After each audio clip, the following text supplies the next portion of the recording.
On the 21st of May, the Prime Minister told this House that the government wants to extend eligibility for winter fuel payments to a wider range of pensioners in England and Wales. Today, we are setting out how this will happen for the coming winter and the years ahead. This will provide certainty for pensioners and ensure payments can be made swiftly and automatically, which is our priority.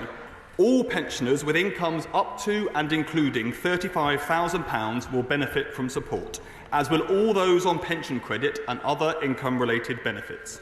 The payment of £200 per household or £300 per household when there is someone aged over 80 will be made to all pensioner households in England and Wales. Individual pensioners with taxable income above £35,000 will have any winter fuel payment automatically recovered via HMRC without the need for them to take any action. This government has had to make tough decisions, Madam Deputy Speaker. It is right to means test the winter fuel payment. I thought the party opposite supported means testing the winter fuel. We'll find out in this debate shortly.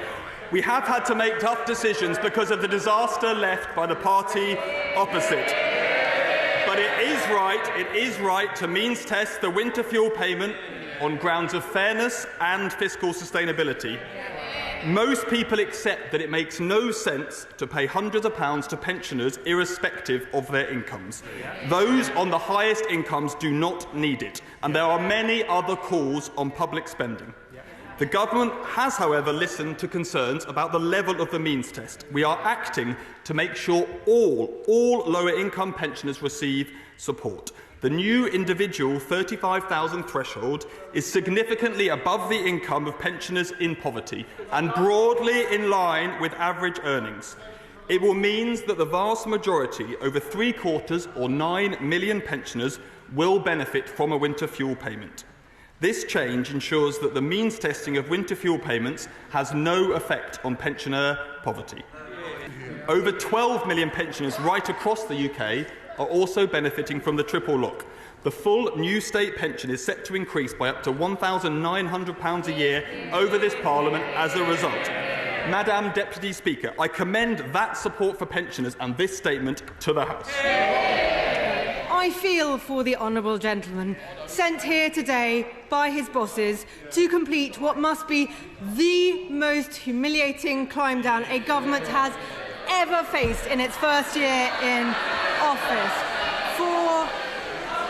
For nearly a year, the Conservatives have campaigned against this cut, and for nearly a year, they have tried to hold out. Just 4 weeks ago, I stood here and I asked him how long this tone-deaf final stand could go on for. Loyally, he held the line. He defended the cut one final time. He said their plan for pensioners was right on track. Well, today, Madam Deputy Speaker, he has been sent to end that courageous last stand. And, unless it's coming next, he has been sent without the one thing that pensioners up and down the country deserve: an apology. Yeah. The Honourable Lady talks about apology. She comes here as the party of Liz Truss and lectures anybody else about apology. She comes here as the party of flatlining wages, rising debt, 200,000 increase in pensioner poverty, and asks anybody else to apologise. I've never heard such nonsense. And then for all the sound of fury, she was on her most furious today, but we've listened to pensioners. We've also listened to her just now, and I still can't tell what their policy is. It's 11 months on. From all the rhetoric and the shouting, it sounds like she might support the means testing of winter fuel payments. After all, that was the policy of her leader.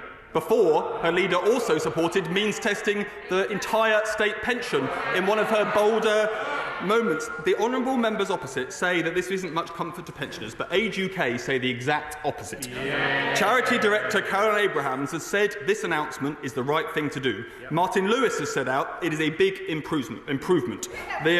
Now we think. Well, I still. There's a lot of chuntering from the benches opposite. Maybe the backbenchers can work out what the front bench's policy is by the time they get to their feet in a few minutes' time. I have no idea what the Conservative Party's policy is whatsoever.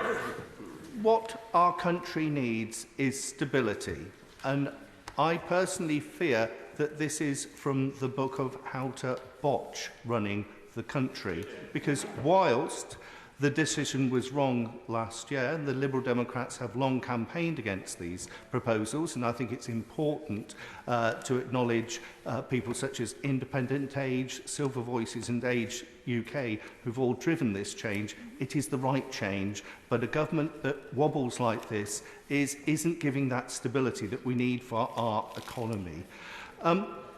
300,000 pensioners in Devon and Cornwall have been worried sick about these proposals. So why not implement this approach 12 months ago? There's also grave concerns around people who are single pensioners, because the comms from the government is not clear on this. Can you give some clarity about single pensioner households? Also households where a pensioner is a higher rate earner and there's also a lower rate earner in that household. How will they be treated? But finally, can I have some assurances that the government will continue to push hard in respect of pension credit? Because for the poorest pensioners, that can offer £11,000 a year boost to their income, and that is the real way to tackle pensioner poverty in the UK. I thank the honourable member for his comments and for his welcoming of this change. He called it the right change. He asked about different treatment of single and couple households, so I just can explain that in a bit more detail. Single households will receive the entire household winter fuel payment to the one individual, whether that's £200 or £300. If the individual's income is below £35,000, then they will keep that in full, and if the individual's income is above £35,000, then that will be recouped by HMRC unless they choose to opt out. With couples, the situation will be, for those not in receiving means-tested benefits, that they will be as it was before July 2024, which is split payments, half to each member of the household, and then they will be individually tested against the tax system. But I thank him for giving me the chance to clarify that, and can I entirely endorse his statement about pension credit. The reason we want to see higher rates of pension credit take-up is not because of winter fuel payment per se, because that is small relative to the financial gains that come from people who are entitled to a pension credit receiving it. So we absolutely must maintain the progress on pension credit take-up in the months and years ahead. And as I said in my statement, I do welcome the work that's been done by MPs in their constituencies and local authorities and charities in driving up those rates. Thank you very much, Madam Deputy Speaker. And the truth is that the Chancellor made a chilling political choice last July and has now had to make a screeching U-turn following pressure from people on all sides and outside this chamber. So will the Minister take this opportunity to send an apology to all the low-income pensioners in West Worcestershire and elsewhere who had to shiver through last winter? Thank you, Madam Deputy Speaker. As I was saying, for low-income families right across the board, we do need to make sure that they are receiving the support we need. That's why we set out changes to free school meals last week. It's why we'll be coming forward with a child poverty strategy in the weeks ahead. I've already explained why the original decision was taken and set out that we have listened. But the important thing is that it is right to maintain the principle of means testing of the winter fuel payments, but to do so with a higher threshold. And as I've set out, the changes we're bringing forward today will mean that the vast majority, over 3/4 of pensioners, will receive it in future. In politics, all U-turns aren't always bad, and therefore this one is a welcome one from the government, as people will benefit. I simply say it would be helpful if you got up and said we made a mistake, but we're going to put it right. But that, by the by, is fair. I just want to ask them something else, because there are a group of people who are still suffering, and I've had many letters and communications, I'm sure many around the House have.